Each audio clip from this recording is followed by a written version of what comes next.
Hello guys, स्वागत है आप सभी का हमारे यूट्यूब चैनल में। गाइस 15 अगस्त 1947 ये वही दिन था जब भारत ने 200 साल की लंबी गुलामी के बाद एक स्वतंत्रता की सांस ली थी, यानी आज़ादी की सांस ली थी। जैसे कि गाइस आपको पता है कि 15 अगस्त 1947 को हमारे भारत देश को आज़ादी प्राप्त हुई और आज़ादी प्राप्त करने के लिए बहुत सारे स्वतंत्रता सेनानियों ने बहुत सारे स्वतंत्रता सेनानियों ने अपने जीवन की आहुति दे दी बिना किसी चीज़ को, क्योंकि वो भारत देश से बहुत प्रेम करते थे। तो गाइस आपने जैसे कि सुना ही होगा कि स्वतंत्रता दिलाने के लिए बहुत सारे राजनेताओं ने बहुत सारे स्वतंत्र संग्रामियों ने और बहुत सारे राजा महाराजाओं ने तक ने अपने जीवन की आहुति दे दी अंग्रेज़ों से लड़ते हुए। तो गाइस आज की इस वीडियो में हम आपको एक ऐसे बहादुर शासक के बारे में बताने वाले हैं, एक ऐसे योद्धा के बारे में बताने वाले हैं जिसके नाम सुनते ही अंग्रेज़ अपनी दांतों तले उंगलियां दबा लिया करते थे। गाइस जिसका नाम सुनते ही अंग्रेज़ों के पसीने छूट जाया करते थे और जिसने अंग्रेज़ों को पूरी तरीके से ख़त्म कर दिया था। गाइस वो एक ऐसा स्वतंत्रता संग्रामी था जिसने सबसे पहले भारत को आज़ाद कराने के लिए स्वतंत्रता संग्राम छेड़ा। तो गाइस जैसे कि आप सोचते होंगे कि 1947 में ही स्वतंत्रता संग्राम शुरू हुआ था, लेकिन गाइस ऐसा नहीं है। हम आपको बताते हैं कि सबसे पहले स्वतंत्रता संग्राम आखिर कौन से योद्धा ने या कौन से शासक ने शुरू करा और किसने अंग्रेज़ों को धूल में बना दिया, मतलब धूल मिट्टी में मिला दिया था।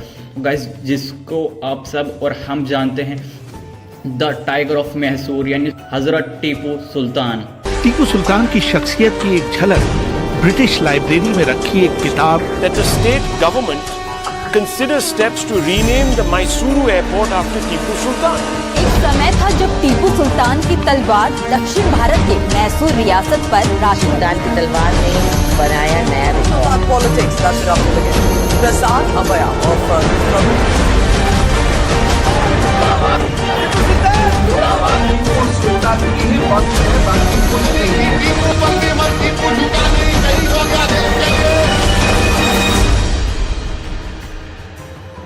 तो गाइज आज की इस वीडियो में हम आपको बताएंगे कि आखिर किस तरीके से टीपू सुल्तान ने अंग्रेज़ों को भारत से खदेड़ निकाला था और किस तरीके से उसको धोखा से यानी चकमा दे के और गद्दारी करके उसको हराया गया था और किस तरीके से टीपू सुल्तान अंग्रेज़ों को भारी पड़ा था। उसकी A to Z इन्फॉर्मेशन हम अपनी इस वीडियो में आपको बताने वाले हैं। उसकी वीर गाथाएँ बताएंगे और बताएंगे कि आखिर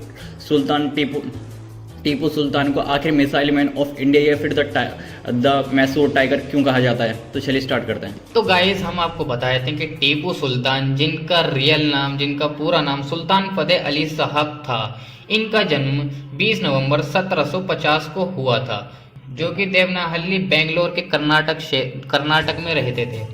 और इनको शेर मैसूर या मैसूर का शेर भी कहा जाता है। दक्षिण में स्थित मैसूर साम्राज्य भारतीय मैसूर साम्राज्य का मुस्लिम शासक थे। तो गाइस हम आपको इनके पिता का नाम बताए थे। इनके पिता का नाम जो था वो था हैदर अली और इनकी माता का नाम था फातिमा शेखर निशा। तो गाइस हम आपको बताए थे कि टीपू सुल्तान का विवाह किससे हुआ था। तो मैसूर के सुल्तान हैदर अली के सबसे बड़े बेटे के रूप में टीपू सुल्तान 1782 में अपने पिता की मृत्यु के बाद सिंहासन पर बैठे थे। 1796 में टीपू सुल्तान ने खतीजा जमन बेगम से निकाह किया। हम आपको ये बताते थे कि टीपू सुल्तान के 2 बेटे थे, पर जब टीपू सुल्तान की हत्या कर दी गई थी तो उन 2 बेटों को कलकत्ता भेज दिया गया था।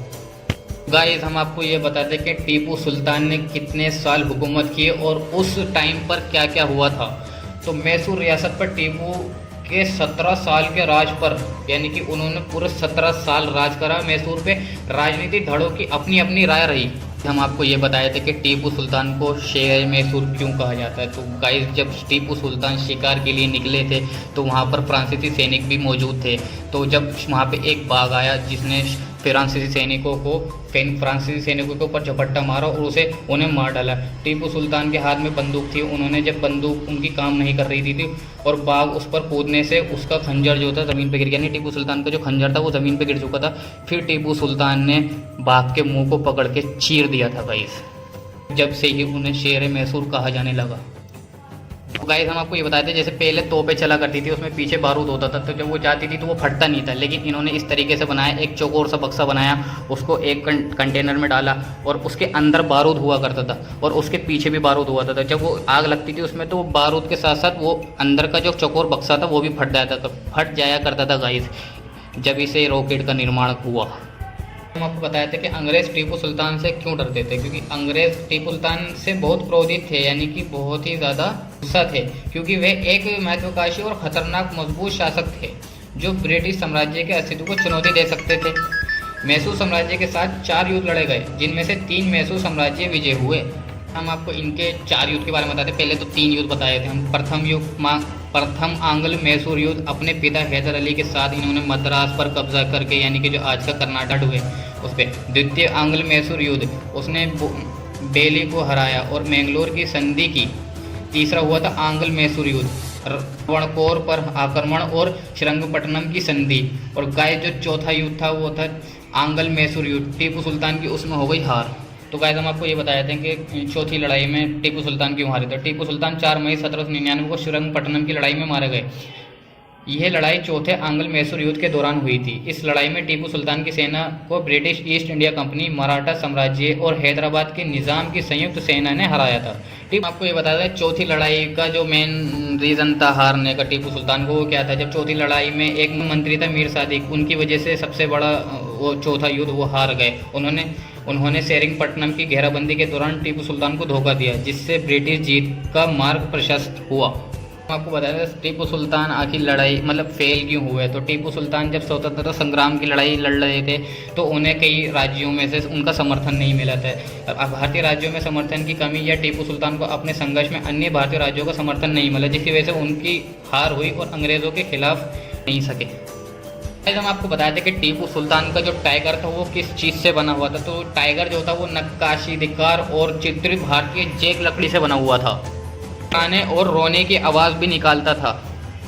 अब हम आपको बता देते हैं कि आखिर जो टीपू सुल्तान की तलवार है उस पर आखिर क्या लिखा हुआ था ऐसा जिससे टीपू सुल्तान 3 लड़ाई जीत गए। तो गाइस उसके ब्लेड पे लिखा हुआ था शमशीर मालिक, यानी शासक की तलवार, और गाइस उसके मुठ पे लिखा था या अल्लाह। और गाइस आपको बता देते हैं कि आखिर टीपू सुल्तान की तलवार को क्या 1947 में जब अंग्रेज़ भारत छोड़ के गए तो टीपू सुल्तान की तलवार को अपने साथ लेके चले गए लंदन। और आज उसकी जब अभी कुछ टाइम पहले जब उसकी नीलामी हुई तो वो 140 करोड़ की गाइस नीलामी में बेच दी गई। और गाइस हम आपको बता देते हैं कि आखिर जो टीपू सुल्तान थे वो उनकी मौत कब और कैसे हुई। तो गाइस हमने जैसे कि आपको बता दिया कि स्वतंत्रता संग्राम यानी उन्होंने अंग्रेज़ों के साथ 3 लड़ाई लड़ी, जिसमें से वो 3 लड़ाई अंग्रेज़ों के साथ जीत गए। लेकिन गाइस जो चौथी लड़ाई हुई उसमें मराठाओं ने और बाकी जो दूसरे यानी हैदराबाद के निज़ाम ने उनको वो अंग्रेज़ों के साथ और उन्होंने धोखे से और उनको जो मंत्री था धोखे से मिलके घेर के उनको चौथी लड़ाई में हरा दिया गया यानी मार दिया गया गाइस। और वो टाइम था 4 मई 1999 जब 48 ईयर्स की एज में उनकी हत्या कर दी गई। और गाइस इस तरीके से भारत ने अपने एक सबसे पहले स्वतंत्रता संग्रामी और एक बहादुर शासक को दुनिया से अलविदा कर दिया गया। तो गाइस अब हमने आपको टीपू सुल्तान के बारे में सब कुछ बता दिया A to Z, और हमने ये भी बता दिया कि आखिर टीपू सुल्तान ने किस तरीके से मिसाइल बनाई और उनको दुनिया का पहला मिसाइल मैन ऑफ इंडिया, उनको पहला दुनिया का रॉकेट मैन कहा जाता है। उन्होंने सबसे पहली दुनिया में रॉकेट सबसे पहले टीपू सुल्तान ने बनाया था गाइस। तो गाइस अगर वीडियो में से आप कुछ भी जानने को मिलो, उम्मीद है आपको समझ में आ गया। ठीक है। तो गाइस उम्मीद है हमारी इस वीडियो से आपको बहुत कुछ जानने को मिला और आपको सब कुछ समझ में आ गया हो। तो आपको समझ में आया तो वीडियो को लाइक करें, चैनल को सब्सक्राइब करें। जब तक मिलते हैं किसी नेक्स्ट वीडियो में किसी नए टॉपिक पे, तब तक के लिए बाय बाय टाटा।